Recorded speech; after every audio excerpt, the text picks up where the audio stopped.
Hi friends, good morning. It's me Simon YouTube channel. Simon Varghese Facebook, Simon Varghese Instagram. Welcomes you. Have a fantastic positive day. Positive thinking and positive doings are our slogans which help us to succeed in our life.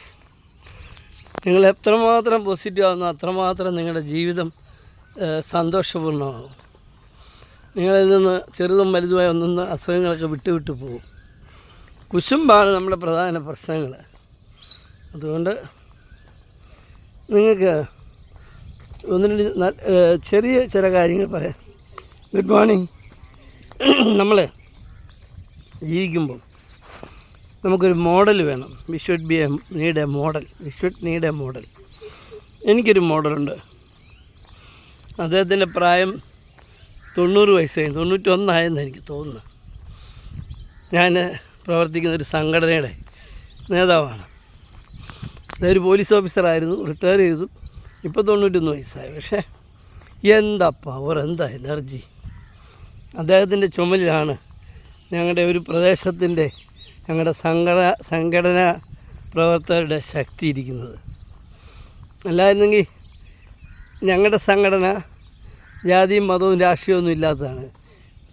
RSSകാരനും BJPക്കാരനും CPMകാരനും കോൺഗ്രസ്സുകാരനും പ്രവർത്തിക്കാൻ കഴിയുന്ന ശക്തമായ ഒരു സംഘടനയാണ്.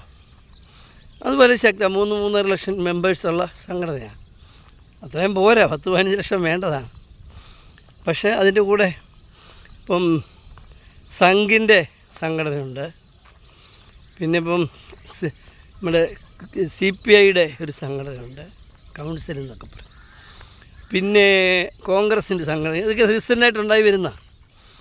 അപ്പോൾ ഞാൻ പറഞ്ഞേ, ഇതെല്ലാം വന്നിട്ടും ഞങ്ങളുടെ മെമ്പർഷിപ്പിനെ സ്പർശിക്കാൻ പോലും അവർക്ക് കഴിയാത്തത് ഈ കുരുവിള സാറിൻ്റെ ശക്തമായ ഒരു നേതൃത്വം കൊണ്ടാണ് എന്ന് വിശ്വസിക്കുന്ന ആളാണ് ഞാൻ. ഞാൻ അദ്ദേഹത്തോട് ഓരോ സംശയമൊക്കെ ചോദിക്കും. കട്ടയ്ക്കാണ് മറുപടി. അദ്ദേഹം നമ്മൾ ഒരു ഭക്ഷണം അറേഞ്ച് ചെയ്യും. നമ്മളെല്ലാം ഭക്ഷണം അറേഞ്ച് ചെയ്യും. അത് നമുക്ക് വളരെ ഈസിയാണ്. പക്ഷേ ഒരു പ്രാവശ്യം എന്നോട് പറഞ്ഞു, സൈമൺ ഫുഡൊന്ന് അറേഞ്ച് ചെയ്യും. ഞാൻ അറേഞ്ച് ചെയ്യാൻ ചുമതല ഏറ്റപ്പോഴാണ് അതിൻ്റെ ബുദ്ധിമുട്ട് മനസ്സിലായത്. അതായത് കുരുവിള സാറിന് ഒരു നോട്ടം കൊണ്ട് ചെയ്യാൻ കഴിയുന്ന കാര്യം ഞാൻ 3 ദിവസം കൊണ്ടൊക്കെയാണ് ചെയ്യുന്നത്. അതാണ് നമുക്കൊരു മോഡൽ ആവശ്യമാണ്. എനിക്ക് എൻ്റെ മോഡൽ ഈ പറഞ്ഞ കുരുവിള സാറാണ് പല കാര്യങ്ങളിലും. എന്നുവെച്ചാൽ ഡിസിപ്ലിൻഡാണ്. അദ്ദേഹത്തിൻ്റെ പ്രവർത്തനങ്ങളിൽ എപ്പോഴും ഒരു എനർജി ഫീൽ ചെയ്യും. ഒരു യുവത്വത്തിൻ്റെ പ്രസരിപ്പുണ്ട്.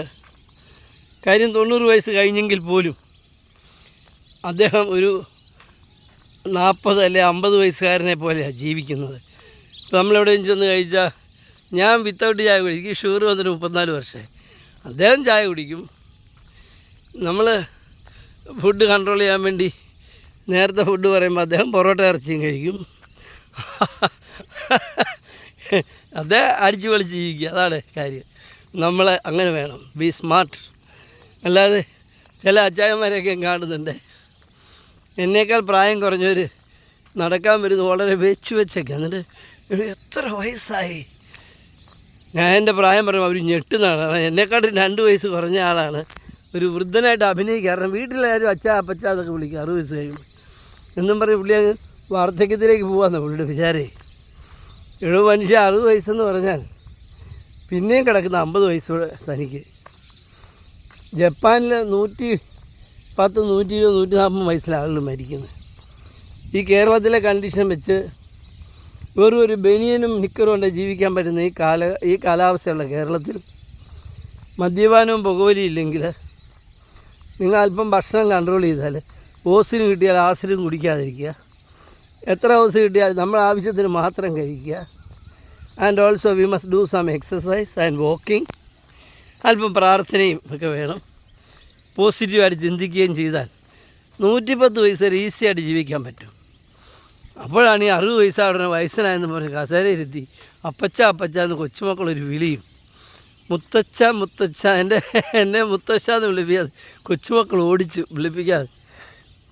My grand bye is an young man, why you are saying so ഭയങ്കര ഇംഗ്ലീഷ് പറഞ്ഞാൽ ഓടി. ഞാൻ ചിരിച്ചു.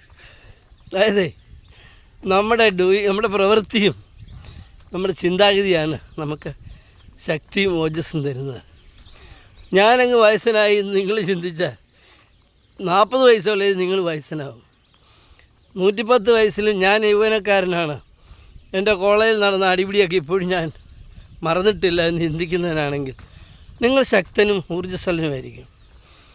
ഞാൻ സിനിമ കാണാൻ പോകുമ്പോഴേ എന്നെ ആരും അപ്പച്ച ചേട്ടാ എന്നൊക്കെ പറഞ്ഞാൽ എന്നോട് സംസാരിക്കും. ഞാൻ സിനിമ കാണാനൊക്കെ പോകും, കാണും, ആസ്വദിക്കും. മദ്യപാനം ഇല്ലെന്നേ ഉള്ളൂ. ഭക്ഷണമൊക്കെ ലിമിറ്റഡായിട്ട് കഴിക്കും. ഒരു ഹോട്ടലിൽ ചെന്നൊരു ചിക്കൻ ബിരിയാണി ചിക്കൻ മുഴുവൻ തിന്നണം നിർബന്ധമൊന്നുമില്ല. ഹാഫ് ബിരിയാണി തിന്നും. നല്ല ഹോട്ടലാണെങ്കിൽ പാക്ക് ചെയ്തേക്കാൻ പറയും. അല്ലേ കളയുന്നത് ശരിയല്ല. പക്ഷെ എനിക്കത്ര ആവശ്യമുള്ളൂ, ഹാഫ് ബിരിയാണിൻ്റെ ആവശ്യമുള്ളൂ. ഈ കോട്ടയത്ത് ഹാഫ് ബിരിയാണി കിട്ടുന്നില്ല.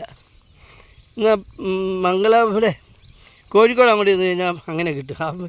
നമുക്കൊരു അത്ര ആവശ്യമുള്ളൂ, അതിൻ്റെ എനർജി നമുക്ക് ആവശ്യമുള്ളൂ. ഈ ഫുൾ ബിരിയാണി കഴിക്കേണ്ട കാര്യമൊന്നുമില്ല.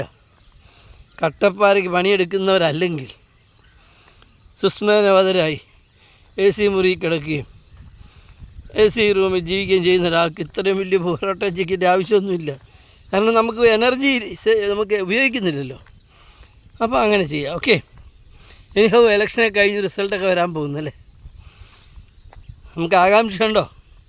ശരിക്കും രാജ്യത്തെ സ്നേഹിക്കുന്ന ഏതൊരു പൗരനും ആകാംക്ഷ ഉണ്ടാകേണ്ടതാണ്. കാരണം നമ്മളെ ആര് ഭരിക്കണം നമ്മൾ തീരുമാനിക്കുക.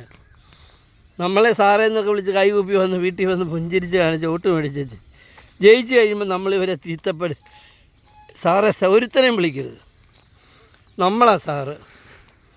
ഇപ്പോൾ ഒരു രാജേന്ദ്ര എന്ന് തന്നെ വിളിക്കണം. നിങ്ങളാണ് ജനം, നിങ്ങളുടെയിലാണ് പവർ. അതോർത്തുക. ഒരു രാജേന്ദ്രന് മുഖം കറുപ്പിച്ചാൽ അവൻ വിവരം അറിയും. കാരണം മൗത്ത് പബ്ലിസിറ്റി ഏറ്റവും കൂടുതൽ. എടാ ഞാൻ രാജേന്ദ്രൻ എന്ന് വിളിച്ചു, അവനെ സാറെന്ന് വിളിച്ച് അവൻ്റെ കാര്യം സാധിച്ചൊന്നുമില്ല, എന്നെ കോഴ്സ് കാണിച്ചെന്ന് പറഞ്ഞ് നിങ്ങൾ പറയാൻ തുടങ്ങിയ ഒറ്റ വർഷം കൊണ്ട് അവൻ ആ മണ്ഡലത്തിൽ കയറാൻ മേലായിരുന്നു. കാരണം നമ്മൾ ജനങ്ങളെല്ലാം ഒറ്റക്കെട്ടല്ലേ. ഒരുത്തനെ അവമാനിക്കുന്നതിന് നമ്മൾ വിടുവോ? അതുകൊണ്ട് ഒരുത്തനെയും കയറി സാറേ നിന്നും വിളിക്കണ്ട. പിന്നെ എങ്ങനെയൊക്കെയോ ജയിച്ചൊരു മന്ത്രിയായാൽ ഉടനെ വലിയ ശാസ്ത്ര ഗവേഷകനാണെന്ന് വിചാരിച്ച് പ്രസംഗിക്കാനും നിൽക്കരുത്. ചില മന്ത്രിമാരൊക്കെ ഇപ്പോഴല്ല, പണ്ട് അവർക്ക് വിദ്യാഭ്യാസം കുറവാണ്, അവർക്ക് പ്രസംഗിക്കുന്ന കാര്യത്തെപ്പറ്റി വരും. പക്ഷേ വെച്ചനത്തുകയാണ്. അപ്പം അത് കേൾക്കുന്ന ഓഡിയൻസ് എസ്പെഷ്യലി ഇൻ കേരള വിഡ്ഢികളല്ല എന്ന് ഓർത്തോണം. കാരണം കേരളത്തിലെ ഒരു കുഞ്ഞു പോലും വളരെയധികം സയൻറ്റിഫിക്കലി ഡിപ്ലോയിഡാണ്, സയൻറ്റിഫിക്കലി പ്രോഗ്രസീവായിട്ട് വളർന്നു വന്നിരിക്കുന്നതിനാണ്. അതുകൊണ്ട് സംസാരിക്കുമ്പോൾ സൂക്ഷിക്കണം, അധികം സംസാരിക്കേണ്ട. നിങ്ങൾ മന്ത്രിയായി ഓക്കെ, നിങ്ങളുടെ പവറുണ്ട് ഓക്കെ എന്നും പറഞ്ഞ് നാറ്റിക്കരുത്. കാരണം ഒരു വെറും പാവപ്പെട്ട മനുഷ്യനായി എനിക്ക് പോലും പല കാര്യങ്ങളും അറിയാം. അപ്പോൾ പിന്നെ ഈ നാട്ടിലെ മിടുമിടുക്കന്മാരായിട്ട് ചെത്ത് നടക്കുന്ന പിള്ളേർക്ക് എന്തെല്ലാം അറിയാം. അതുകൊണ്ട് മന്ത്രിയാണെന്ന് വെച്ച് ലോകത്തുള്ള എല്ലാ കാര്യത്തെപ്പറ്റിയും പറയരുത്. അറിയാവുന്ന കാര്യം പറയുകയും ചെയ്യണം. ഓക്കെ, എനിക്കോ മന്ത്രിസഭയൊക്കെ രൂപീകരിക്കാൻ പോകുന്നതിന് മുമ്പ് നമ്മൾ കാല് നീട്ടണ്ട. തീർച്ചയായിട്ടും ജനം ആഗ്രഹിക്കുന്നവർ ഭരിക്കാൻ വരും. അത് ഇടതുപക്ഷം വരുമോ വലതുപക്ഷം വരുമോ നമുക്ക് അറിഞ്ഞുകൂടാ. പക്ഷേ ഇടതുപക്ഷത്തിന് തങ്ങൾക്ക് വീണ്ടും അവസരം തരും ജനം എന്ന് വിചാരിക്കാൻ 100 കാരണങ്ങളുണ്ട്. മറിച്ച് UDF 100 കാരണമുണ്ട്. ഇവരിങ്ങനെ ഇനിയും അധികാരത്തിൽ വന്നില്ലെങ്കിൽ ഈ സംഭവമൊക്കെ കെട്ടൊക്കെ പൊട്ടിപ്പോയാലോ, അവരും നമുക്ക് വേണ്ട എന്ന് ചിന്തിക്കുന്ന തന്നെ മനുഷ്യ സ്നേഹികളും ഉണ്ട് ഇവിടെ. അവിടെ നമ്മൾ തീർത്ത് പറയാത്തത്. കാരണം ഇനി ഒരു 5 കൊല്ലം കൂടെ പ്രതിപക്ഷത്തിരിക്കാൻ കഴിയുന്ന ശക്തി ഉണ്ടോ അറിയില്ല, കാണുമായിരിക്കും അല്ലേ. പിന്നെ ഓക്കെ, എങ്ങനെയല്ലോ ആട്ടെ. നിൽക്കാവും ആര് ഭരിച്ചാലും ഇനി 1 ഇഞ്ച് പുറകോട്ട് പോകാൻ പറ്റത്തില്ല. അതുപോലെ ബ്ലോക്കായാണ് വന്നിരിക്കുന്നത്. എന്തായാലും വലിയ രസം തോന്നി. ഞാൻ പഞ്ചായത്ത് സെക്രട്ടറി ആയിരുന്നു, നിങ്ങൾക്കറിയാം. വീടുകൾ അസസ് ചെയ്യാനായിട്ട് സെക്രട്ടറിമാർ ഒരു മിനിമം ഉള്ളത് വലുത് തീരെ ചെറിയ കെട്ടിടങ്ങൾ സെക്ഷനുകാർക്ക് സൂപ്രണ്ടും അസിസ്റ്റൻറ്റ് സെക്രട്ടറിയൊക്കെ പോകും. ഒരുമാതിരി മെച്ചപ്പെട്ട വീടുകളൊക്കെ സെക്രട്ടറി തന്നെയാണ് നോക്കുന്നത്. 2-3 കാരണങ്ങളുണ്ട്. വ്യക്തിവിദ്വേഷം കൊണ്ട് ടാക്സ് കൂട്ടിയിടാതിരിക്കാനും, എന്നാൽ പഞ്ചായത്തിന് നഷ്ടം വരാതെ ന്യായമായ തുക വസൂൽ ചെയ്യാനൊക്കെ നമുക്ക് പോകേണ്ടതുണ്ട്. ഞാനങ്ങനെ പോകുമ്പോഴേ എത്രയോ വലിയ കെട്ടിടങ്ങൾക്ക് ചെറിയ സ്ക്രാച്ചസ് നമുക്ക് കണ്ടിട്ടുണ്ട്. അത് വലിയ പ്രശ്നമൊന്നുമല്ല. അത് വിള്ളലാക്കി, അതായത് എങ്ങനെയും അമ്മയുടെ പെങ്ങളും കരഞ്ഞാലും വേണ്ടില്ല, അങ്ങനെ ചൊല്ലുണ്ട്, പെട്ടെന്ന് കിട്ടുന്നില്ല. മറ്റുള്ളവർ കരയുന്ന കണ്ടാലും വേണ്ടില്ല, നമ്മൾ കാര്യം എന്ന് പറഞ്ഞാൽ എന്തൊരു കാര്യം. ഈ ലോകത്തിൽ വലിയൊരു സംഭവമാണ് വയനാട്ടിലെ ആ ടൗൺഷിപ്പ്. ആ ടൗൺഷിപ്പിനെ വളരെ സിമ്പിളായിട്ട് ഇൻസൾട്ട് ചെയ്യാൻ ശ്രമിക്കുക. എവിടോ മനുഷ്യ കോടികൾ പണിയുന്ന കെട്ടിടം വാർന്നു നിൽക്കുന്നു, ഞാൻ കാണിച്ചു തരാം, ചിങ്ങാനത്തുവാ, അല്ല ഞാൻ എൻ്റെ എത്രയോ കെട്ടിടം കാണിച്ചു തരാം. നമ്മൾ എത്രയോ ശ്രദ്ധയോടെ പണിയിപ്പിക്കുന്നത് ഈ സ്ക്രാച്ചസ് വിള്ളലല്ല. ഒന്നാമത് മലയാളം അറിയത്തില്ല, കഷ്ടം. പത്രക്കാരനും പറയും കുറേ മണ്ടന്മാർ നടപ്പുണ്ട്. വിള്ളലാണോ അതോ ലീക്കിംഗ് ആണോ ഇതൊന്നും അറിയില്ല. വെച്ചനത്തുക. എങ്ങനെയായാലും നേരം വെളുത്താൽ വൈകുന്നേരം വരെ എന്തെങ്കിലും ഒപ്പിക്കണമല്ലോ, അരി മേടിക്കേണ്ടത് അല്ലേ. ഞങ്ങളൊക്കെ ഈ കുന്തം ഓഫ് ചെയ്ത് വെച്ചാൽ നിങ്ങൾക്ക് എന്നാ ചെയ്യും ഓർത്തോ പറഞ്ഞേക്കാം. അപ്പം ഒരു ലോകത്തിന് മാതൃകയായി നിൽക്കുന്ന ടൗൺഷിപ്പൊക്കെ ഒരു കളിക്കരുത്. ഇനി ലീക്ക് ഉണ്ടായെന്നിരിക്കട്ടെ, അതിന് മോസ്റ്റ് മോഡേൺ മെത്തേഡ്സ് ഉണ്ട്. പണ്ടില്ലായിരുന്നു, ഇപ്പോൾ ഉണ്ട്. കാരണം ഞങ്ങളൊക്കെ ഉപയോഗിക്കുന്നവരാ. എല്ലാ വർഷവും വീടിൻ്റെ റൂഫിനൊക്കെ പെയിൻ്റ് അടിക്കുമ്പം ഇതും കൂടെ ചേർത്തടിക്കും ലീക്ക് ഉണ്ടാകാതിരിക്കാൻ വേണ്ടി. ഇതൊക്കെ നിസ്സാര കാര്യം. അത് എന്തും വിളിച്ച് പറയുന്നുണ്ട്. കേരളത്തിൽ നിൽക്കാമെന്ന് വിചാരിക്കരുത്. കേരളത്തിലെ ജനങ്ങൾ ഹൈലി എഡ്യൂക്കേറ്റഡാണ്, സോഫിസ്റ്റിക്കേറ്റഡാണ്, കൾച്ചേർഡാണ്. Moreover above they are traveling throughout around the world, not in Kerala, not in India, but around the world they are traveling and obtaining knowledge. You must see that.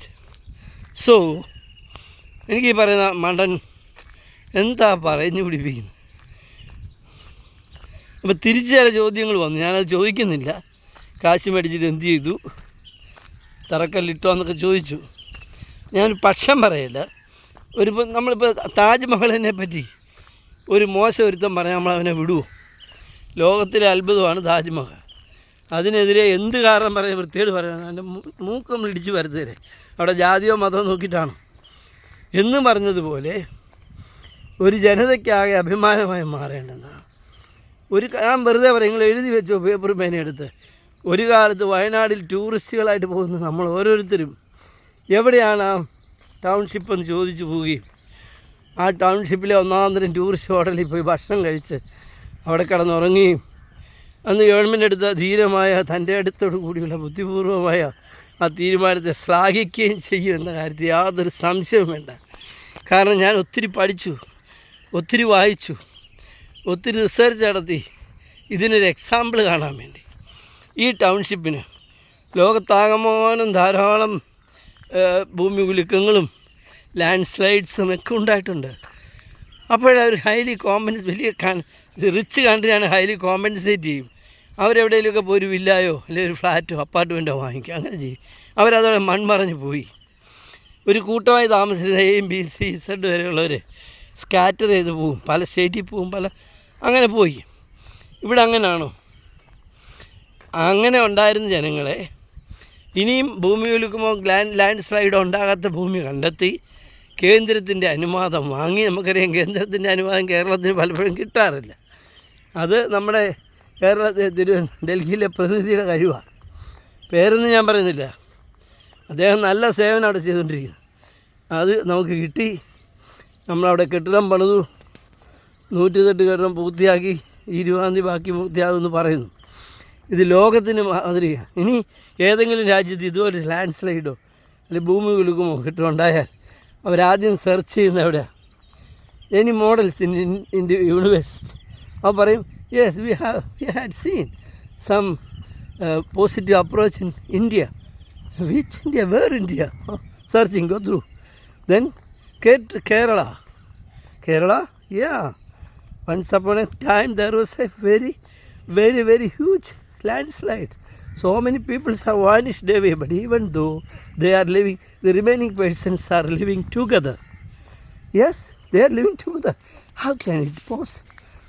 There is a way. പിന്നെ ഇതിനെപ്പറ്റി പഠിക്കുക. അങ്ങനെയുള്ളൊരു മോഡലിനെ പറ്റി മണ്ടന്മാർ വൃത്തിയോട് പറയുന്നത്. ഒരു ചോർച്ച ഉണ്ട്. ഇത്രയും വലിയ പരിപാടിയാക്കി ആ ചോർച്ച അടയ്ക്കാനും ഊരാളിക്കൽ ഏജൻസിക്ക് അറിയാം. അത് അടപ്പിക്കാൻ കേരളത്തിലെ തൻ്റെടിയായ കേരളത്തിലെ ജനങ്ങളുടെ തനിപ്പകർപ്പായ പിണറായി വിജയൻ സാറിന് കഴിയും എന്ന കാര്യത്തിൽ സംശയമൊന്നുമില്ല. കാര്യം ഇലക്ഷൻ വന്ന റിസൾട്ട് ഒന്നും അദ്ദേഹം വീണ്ടും മുഖ്യമന്ത്രി ആയില്ലായിരിക്കാം. പക്ഷേ അദ്ദേഹത്തിൻ്റെ ആ വാക്കുകളും വചനങ്ങളും അദ്ദേഹത്തിൻ്റെ ശക്തി പൂർണ്ണമായും വിളിച്ചോതുന്നു. ആ നടപ്പും എടുപ്പും ഒന്നും മാഞ്ഞു പോകത്തില്ല. അതുകൊണ്ട് നമുക്ക് അഭിമാനത്തോടെ നോക്കിക്കാണാവുന്ന ആ ഒരു സംരംഭത്തെ ദയവായി വ്രണപ്പെടുത്തരുത് എന്നാണ് മണ്ടന്മാരായ പത്രക്കാരോടും രാഷ്ട്രീയക്കാരോടും പറയാനുള്ളത്. അത് ഞാൻ മണ്ടന്മാരെന്ന് പറഞ്ഞാൽ അതൊരു വാക്യാർത്ഥത്തിൽ ഉപയോഗിച്ചെന്നേ ഉള്ളൂ. കാരണം നിങ്ങൾ എടുത്തെറിഞ്ഞ ആ കല്ലുകൾ ആർക്കു നേരെയാണെന്ന് നിങ്ങൾ ഓർത്തില്ല എന്നുള്ളതുകൊണ്ടാണ്. ഒരു ജനതയുടെ അഭിലാഷത്തിൻ്റെ മേൽ ഇത് CPM കാരനോ കോൺഗ്രസ്സുകാരനോ BJP-കാരനോ ഉള്ള വിചാരമൊന്നുമില്ല. എല്ലാവരുടെയും മാനാഭിമാനമാണ് നമ്മുടെ ആ ടൗൺഷിപ്പ്. അതുമാത്രം ഓർത്ത് നമുക്ക് മുമ്പോട്ട് പോകാം. തീർച്ചയായിട്ടും നമുക്ക് സന്തോഷമായിട്ട് മുമ്പോട്ട് പോകാം. ഇന്ത്യക്കാകെ അഭിമാനമായി കേരളത്തിന് മുമ്പോട്ട് പോകാം. എന്നാൽ ആവശ്യമായ മാറ്റങ്ങൾ വരുത്തിക്കൊണ്ട്, കരിക്കുലത്തിലൊക്കെ മാറ്റങ്ങൾ വരുത്തിക്കൊണ്ട് ശക്തന്മാരെ ഒരു ജനതയെ സൃഷ്ടിക്കുക. നമുക്ക് ഒന്നിച്ചൊരുമിച്ച് പ്രവർത്തിക്കാം. All the best. Have a fantastic positive day. Praise our God. Thank U.